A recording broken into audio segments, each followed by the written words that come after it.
Hello, dear friends. We are happy to welcome you on the Creative Society channel. My name is Olga. Today I will be co-hosting with Irina. I'm happy to introduce David Broday. He's a professor and member of the Environmental, Water and Agricultural Engineer Department in the Faculty of Civil and Environmental Engineering in the Technion. He is also the director of the Technion Center of Excellence in Exposure Science and Environmental Health.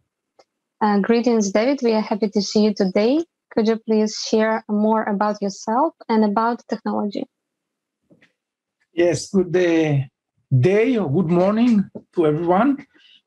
My name is David Broday. I'm professor of atmospheric sciences at the Technion, Israel Institute of Technology.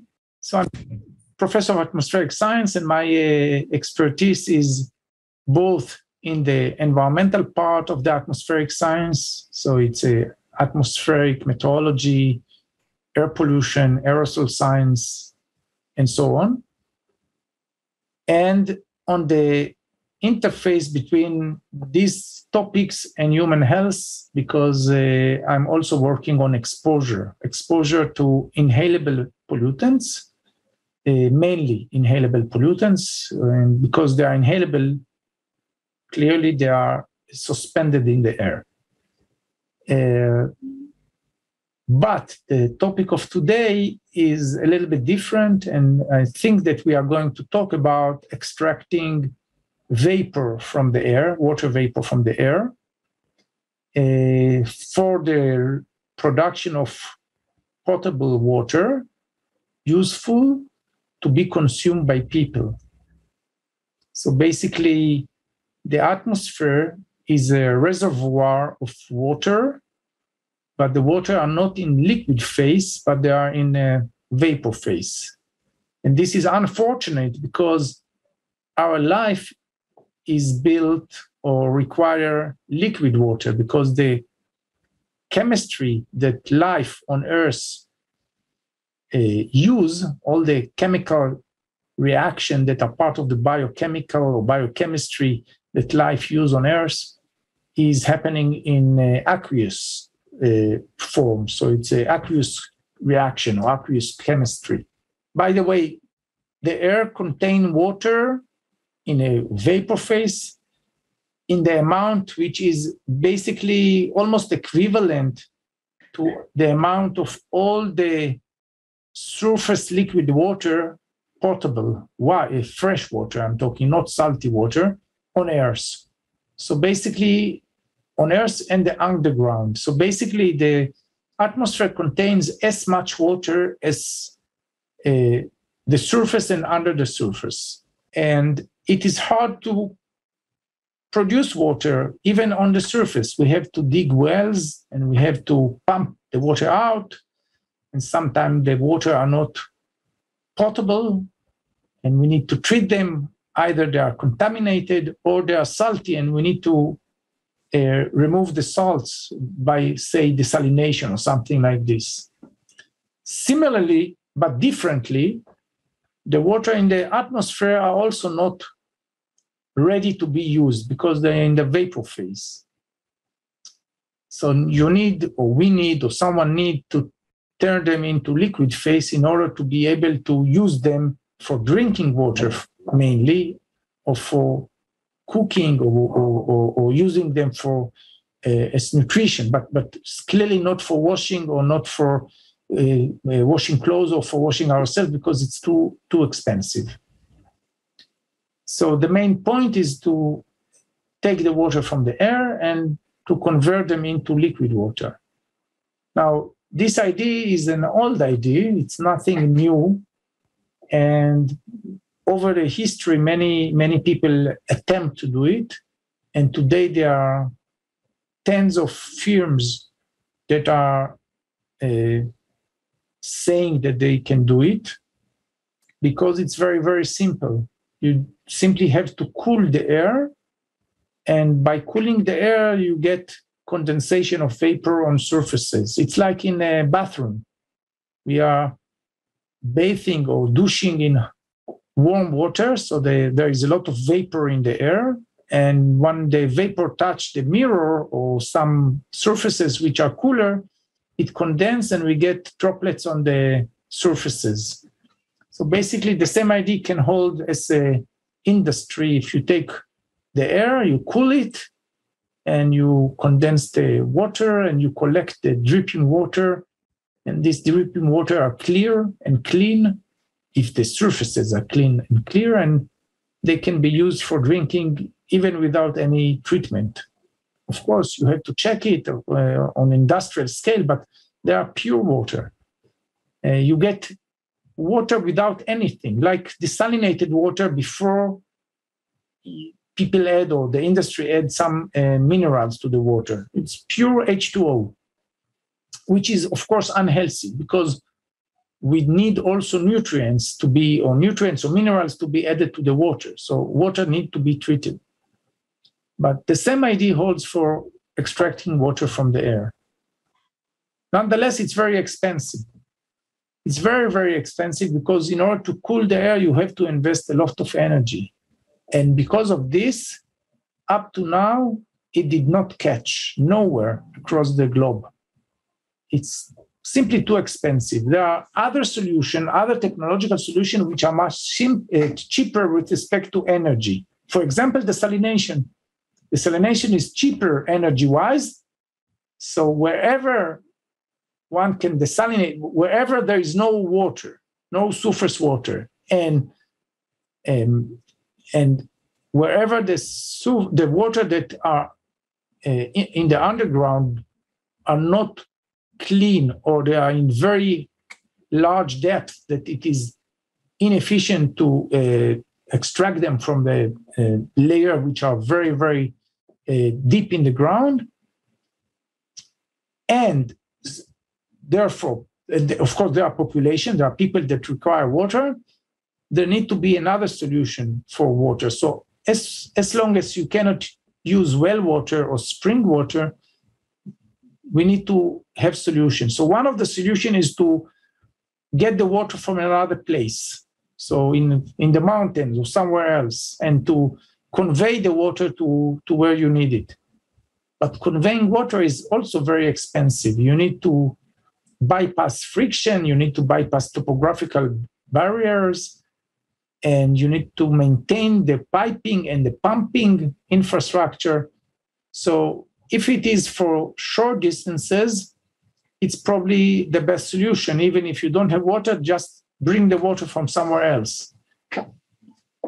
If it's long distances, what people do is instead of building infrastructure, which is very expensive to maintain, they use trucks. You get water by trucks, but this is also very expensive because you pay the gasoline to make the trucks to enable the trucks to get the water from place to place. It turned out that in scarce places where water are scarce, and if the places are near the ocean or near a very large stable body of water, which is not potable, which cannot be used directly, you can desalinate the water. You can desalinate both salty water, brine water, or even polluted water. And even sewage we can desalinate because we can just take the water out of it and after passing it some process, it can be used again, reused. So desalination is technology and it's expensive, but it is possible. It turned out that nowadays it's catching in many, many places because it is, although it's expensive, it's still not too expensive to some communities, to some people, to some countries to pay for the water, especially if they don't have any other solution and they want to live. Without water, people cannot live. The problem with desalination is that it is useful as big source of water production. So you need to build a big industry which need a lot of energy, that is electricity, to run it. And it does not fit small communities. So if you have small communities, you are left back with the same idea of, okay, do desalination in one place, build infrastructure, and pipe the desalinated water after treatment to the small communities. So desalination is a central technology, a central solution. And it fits where there is a lot of population and a lot of demand of water. It doesn't fit small villages or small communities. Now, if the location or the area is very rich with surface water, you can do distributed production by digging different wells and producing different communities from different wells. That's excellent, and this might be or will be the cheapest way. But if there is a scarcity of water, especially in this area of climate change, and we know that climate change affects different locations differently, but a lot of people across the world, and mainly the people that are living even today in more harsh life or hard life, they are more vulnerable and they are more sensitive to climate change. And in this location, climate change have mostly one effect: decreasing the availability of surface water and decreasing the accessibility to surface water. So for them, distributed water production will not come from availability of surface water. It may come from another source of water, and the source is the atmosphere. So atmosphere does not have boundaries. Atmosphere is relatively very homogeneous. It's unlike surface. When you have river, you don't have river. You have swamp, you don't have swamp. Atmosphere on large scale is much more homogeneous, clearly not global wise, but on large area scale. And therefore, there is more equality, I would say, and uniformity. And there is no political boundaries. So if you have one country, probably across the border with the other country, you will get very similar conditions many times, not always. It really depends on geography.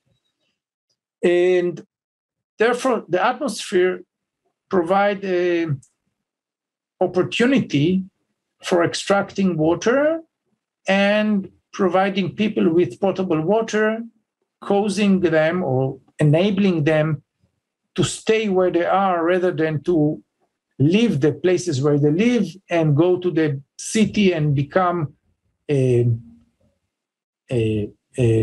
blue-collar labor that earn less money because they are immigrants to the city, and and therefore they will start from bottom of the pyramid doing the hard work and the less paying work compared to other subgroups. So there is technology to extract water from the air, and I'm not sure that I should go over it now, but clearly I want to say that it is very expensive. And it's even much more expensive than desalination.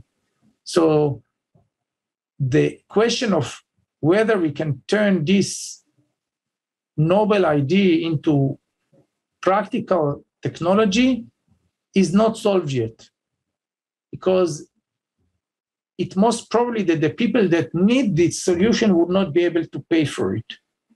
It is the rich communities that will need to pay for it, although it is serving the poor communities. Thank you, David. If you can share this information, could you tell us how much water your technology can produce daily, for example, and also how portable your equipment, machines, which we are using for this kind of technology? How portable, I mean, if they can be built, for example, in one place, and in one day, if, I don't know, climate comes or any conflict on that area, can we just grab it and move it to some other territory? So building a distributed system of water production means that each unit is very small. This is the idea behind distributed system. So our idea is to build something the size of a sea container. Sea container is about 20 feet, the small one, and 40 feet, the large one. So let's talk about the 20 feet sea container. Sea container is something which is very common, and we can build in. We have a initial design, preliminary design.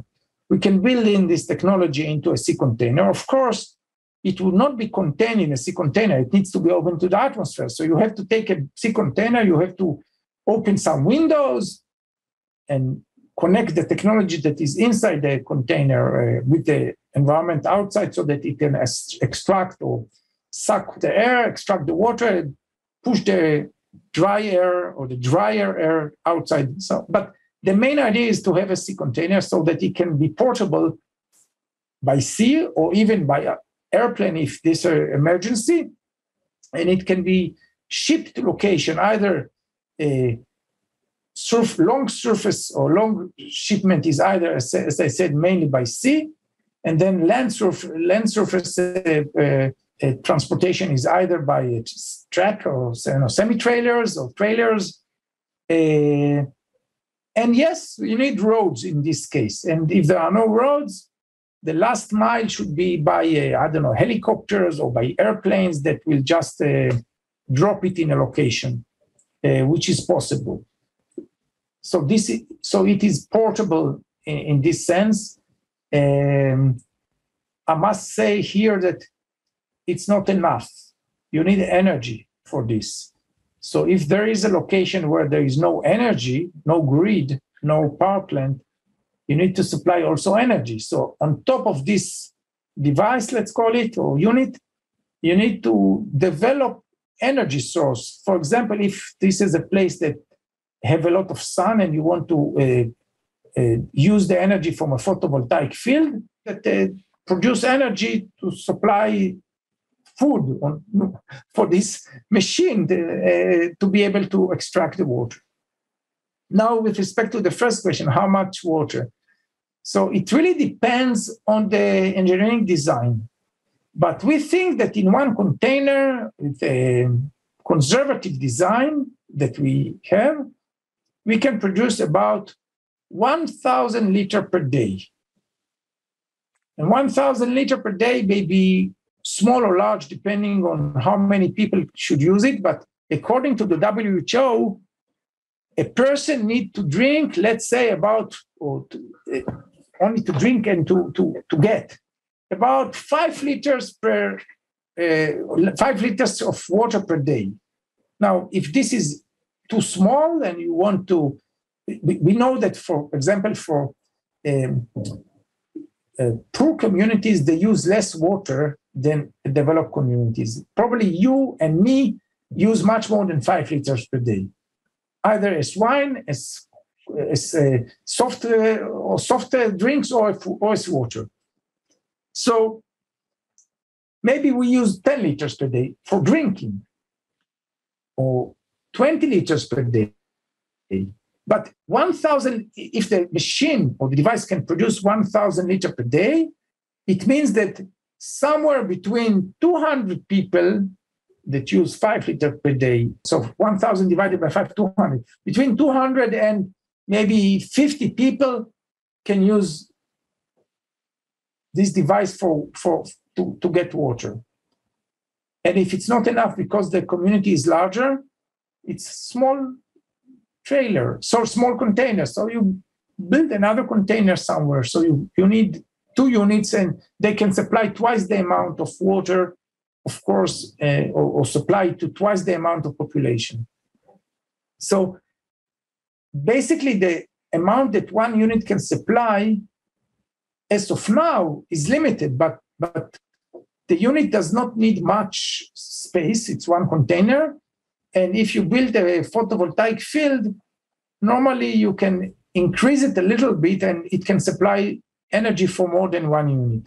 And the luckiest thing is that people or communities that actually needs this solution, that suffer from water scarcity and are very far away from the grid and very far away from the main infrastructure and very far away from the sea, that they cannot use desalination, these communities normally have enough free surface to have both the container and a photovoltaic field if they are in location where there is enough sun, or wind turbines if they are in location where there are enough wind. So there is some balance. Location that may be benefited from this technology, or where this technology is advantageous, normally will have enough surface area and cheap surface area without not expensive surface area where energy can also be produced. So that the amount of people that can be using this solution is actually depends on the number of units that you built in this area. It's not related to the capacity of one unit on how much water one unit produces. And if you ask how much energy we need, this is actually depending nowadays on the level of development of this technology, which is not matured yet. This is something that I must say. It's not mature yet because we already know that we can save energy if we build it better, and we have some ideas how to build it better because we learn about the technology and we built it. We have a prototype. We got a lot of experience with it. And we know how to improve it technologically or engineering-wise. And we need to invest the money in this, which is also a problem. Money is also a problem here. But basically, as of now, it's very expensive. It requires about 0.7 kilowatt hour, which is an energy unit. So it requires about 0.7 kilowatt hour per 1 liter. The good thing about it is that you don't need to pay for the kilowatt hour from the grid if you don't have a grid. Once you installed photovoltaic field, you get the energy for free just because the sun is shining. So the economically wise, it's a little bit different than what we are used to. Normally, we use to pay for service. We pay not because of somebody built power plant. We pay for the electricity using the counter of electricity or a counter of how much electricity we use, and we pay for service or use. And this is true for electricity, and this is true for water. We pay for water according to what the counter or the unit, the measuring unit shows us. Here it is a different economy. You pay for the installation of the device to produce water, and you pay for the installation of the energy, which let's say is a photovoltaic field. But once somebody, not you, but once somebody paid for the infrastructure, here distributed infrastructure, 1 unit for water, 1 unit, whatever you call it, for energy, you don't need to pay anymore because the water is coming from renewable free source, which is the atmosphere, and energy is coming from a renewable new source, which is, let's say, solar or wind or something like this. So you pay only for the infrastructure, and later, if you are careful, and this technology almost do not need any maintenance, almost do not need any maintenance. So maintenance is relatively cheap. So later you get it, quote unquote, for free because you paid for the infrastructure. So it's completely different way of looking at it. I hope that I made myself clear. Thank you so much for sharing. And I would like to ask you, what could make this technology cheaper? For example, you said that a huge amount of energy is spent on cooling the atmosphere. And if there would be such energy, alternative source of energy, which could be much cheaper and efficient than those technologies for energy that we have right now, because we also, for the preparation of previous forum, we encountered many information that there are already technologies which are just not being implemented yet, and we could extract energy in more huge quantities and much cheaper. So would it make your technology more available and cheaper for everyone? And if not, what could help to spread this technology all over the world? So it's not a simple. It's a simple question, but not a simple answer.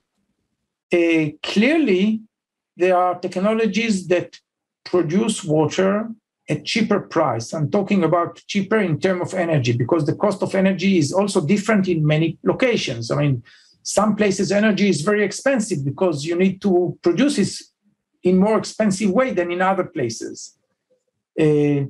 So not factoring in the cost of energy or the price of energy, even with respect to the energy, if the coin is the energetic coin, some location the production of water will require more energy, and some location will require less energy. Now, this is given to us, and we cannot control it. We can control it to some degree. If we save water, if we do not pollute water, and if we reuse water in many ways with minimum treatment. For example, you can think about it that domestic use of water produce a lot of wastewater, but relatively small amount of it is coming from the toilet. Most of it is coming from other types of use which are not polluting the water to great extent. And this water that is coming from washing machines or from showers or from bathing or from cleaning dishes in the kitchen, they are not useful for drinking, but with relatively cheap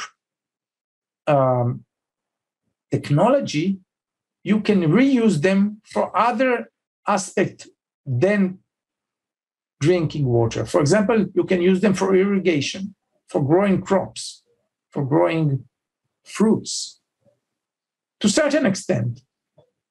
And if you use this water for irrigation, actually you save potable water. You don't use it for irrigation, so you can use them for drinking water. So there are some cheap ways in which we can manage the water field, or water management can be done in a better way that it is done in many places. If this is not enough, one can go to desalination, which is cheaper. But again, for desalination, we need, unlike reuse of water that can be practically practiced everywhere if you use simple technologies, for desalination, you need to be lucky. Either you live near the sea or you don't live near the sea. There are some countries that have long shores, and there are some countries that have small shores, and there are some countries that don't have any shore at all, and they are inland. And if they don't have big lake of brine water, salty water, or whatever, which is stable and it's not dying or drying over the years, they are not able to use this kind of technology because they don't have the source. So there are different options to how to build the basket of water production or water supply to the population, to the people. And this is actually very local. I'm talking national-wise or country-wise, or at least governmental-wise if it's county-wise. It's something local, depending on what resources, natural resources there is in their area, or how much the population participate and is willing to accept reuse of water, not for drinking, but for other aspects of life. And at the very extreme end of this part of resource of drinking water, we have extracting water from the atmosphere until we find a technology which is cheaper, which is, I don't know of technology like this now. So until we find a cheaper technology, extracting water from the atmosphere is relatively on the high end of the energetic cost. And therefore, it should be left only for locations that they don't have, where we don't have any other solution. Yes, thank you so much for sharing. And we know that the crisis, the lack of fresh water is global. And maybe you know how many people don't have access to clean and fresh water. I would say, if not hundreds of millions, that do not have access to potable and to safe water. It's not only accessibility to water, because some people do have access to water, but the water are not safe. So they are using, unfortunately, unsafe water. And so they are not dying of thirst, but they may be suffering from illness later at older age. So with respect to this, to how many people do not have accessibility to safe, clean water, it is clearly in the hundreds of millions across the world. It's not even tens, it's hundreds of millions of people, and it's not necessarily underdeveloped. It's sometimes developed countries that have relatively polluted water because the industry pollutes the water, because wastewater are not treated correctly. And it may happen in the most developed countries across the world. We all know that there were some cases in the United States also, which is very developed countries, of polluted water. And of course, once once the institution know about it, after testing and checking and examining, of course, these waters are not used by the population. But sometimes, until you find the problem, it takes some time. And people are using polluted water even without knowing it. So it happened in Israel, it happened in Europe, it happened in many places in Europe, it happened in, actually, over the years, it happened in every developed country. No one developed country did not suffer from at least once in a time with some problem with a water service, potable water service, which are safe.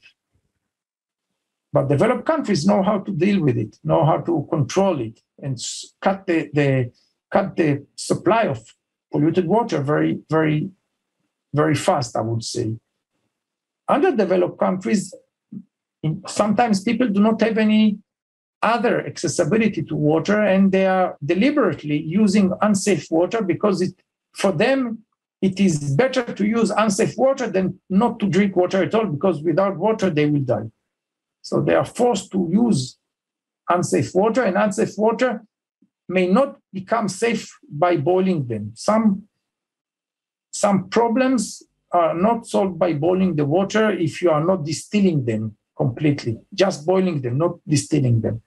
Just not all the contaminants die by increasing the water temperature to 90 degrees or to 100 degrees or something like this.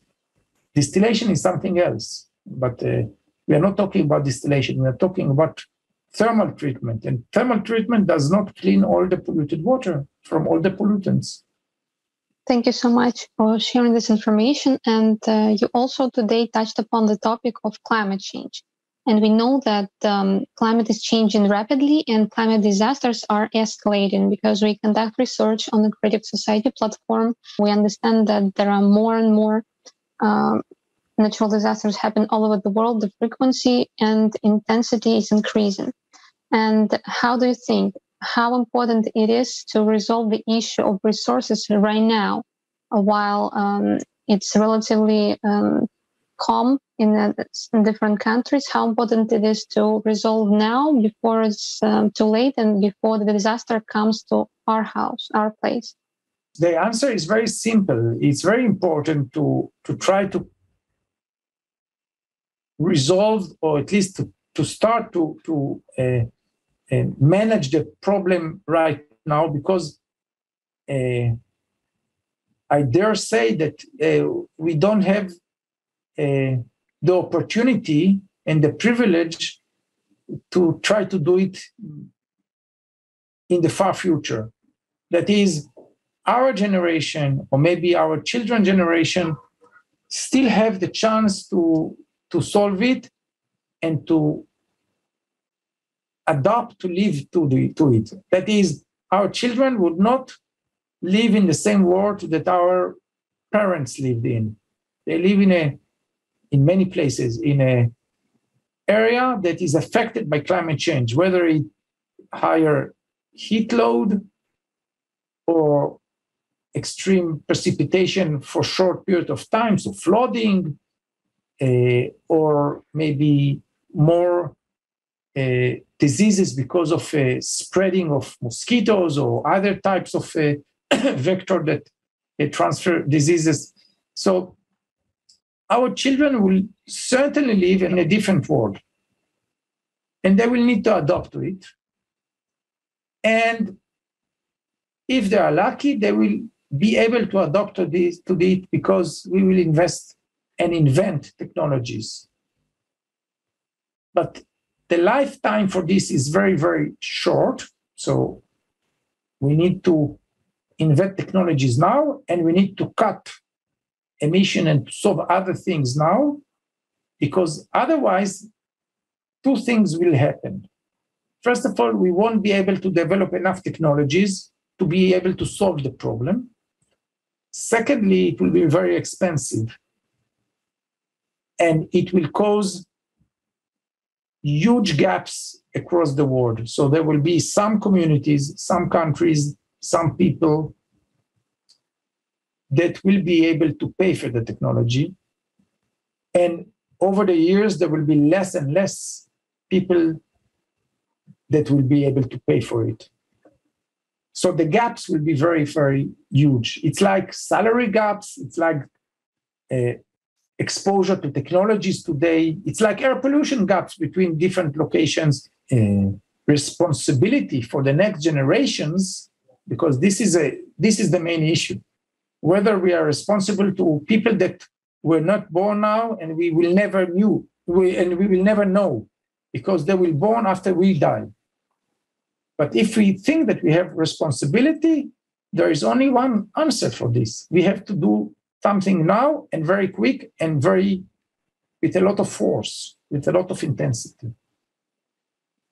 And those of us that think that we don't have a responsibility for other people that we don't know and we will never know, even today, that people that live now, but I don't know if I'm not responsible for them, each of us will live as a wolf, only we live his own life, and chaos will develop, if it already developed, and Earth will solve the problem for sure. Thank you so much, David.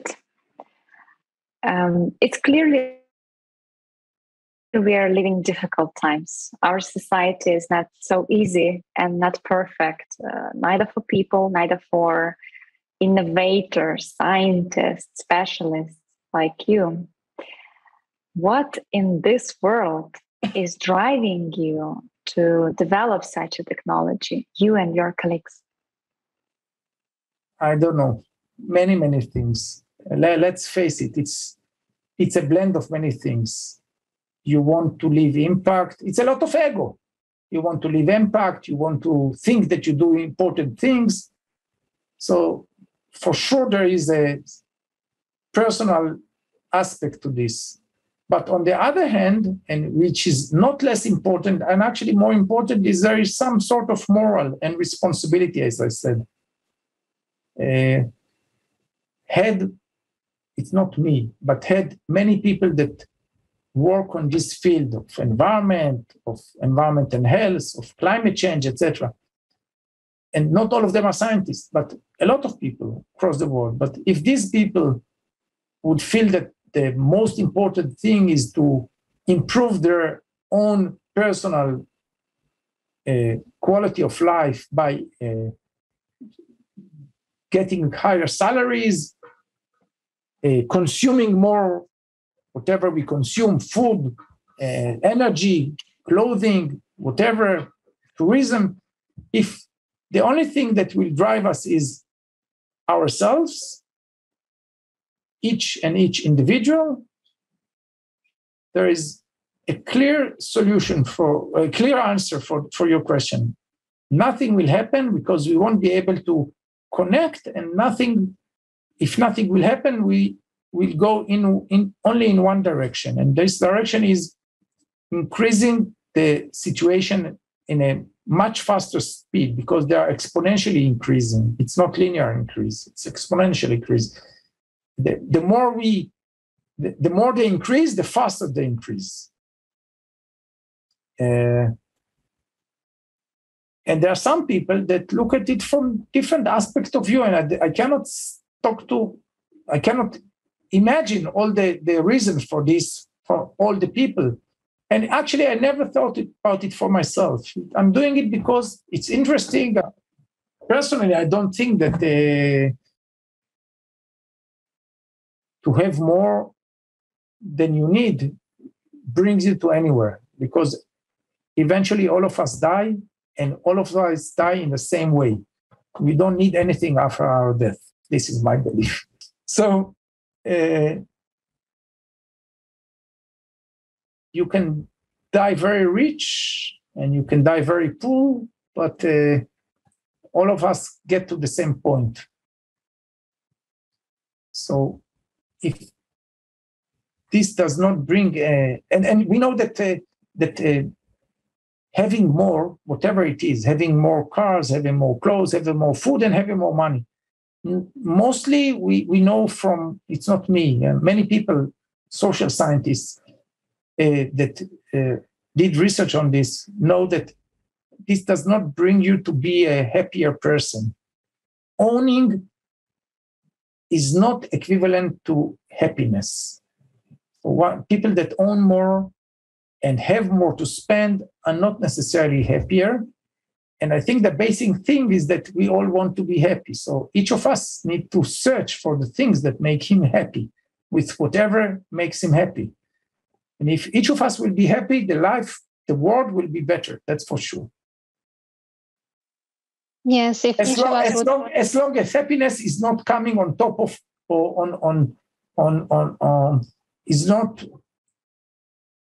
happening when you are causing other people to be unhappy, because if your happiness is by stepping on other people that cause them to be unhappy, that will not bring the world to be a better place. But as long as our happiness is absolute without causing other people to be unhappy, I think that this is the best, at least for me. But I'm not representing anyone. I'm representing only myself. Yeah, thank you for sharing. And if each of us would implement this inner desire to change the world for the better and do something good for other people, if each individual would do that, our world would already change for the better. That's for sure. And how do you think can we resolve those global issues such as lack of water, such as hunger, in our current format of society where money is on the first place and human life is not valuable? I don't know, because I know I may be the privileged one that can survive. Some people are not privileged as me and do not survive. So I'm not preaching anything, I must say. But as I said before, it starts from each of us, reducing consumption, etc., etc., etc. And it starts not only by doing personal things that go along this, let's call it reducing consumption, but with consumption I mean a lot of things, not only consumption of goods. And it goes to political power also, because we individually in many places, but not always, have the right to vote and to cast our vote and to say what we think. So at least in these locations or in these countries, in these political organizations, we are very important if we are sharing our thoughts and doing a change. Thank you so much, David. I liked so much things you were saying about responsibility. It starts from yourself, and you can answer only for yourself. About how we are all connected. I'm now recovering whole the interview in my head. How all countries, all people are united in different problematics, how one is getting out of another. And I think it's obvious at this point that to solve these problems we are facing now as humanity, we need whole potential of humanity too. We need to stand as one solid society. And as I said in the beginning of this interview, we are representing here Project Creative Society, which is this format of society, like an opposite to consumption, to consumerist format, where human is just a small detail of a big system, but in creative society, human life is the most valuable thing in the world.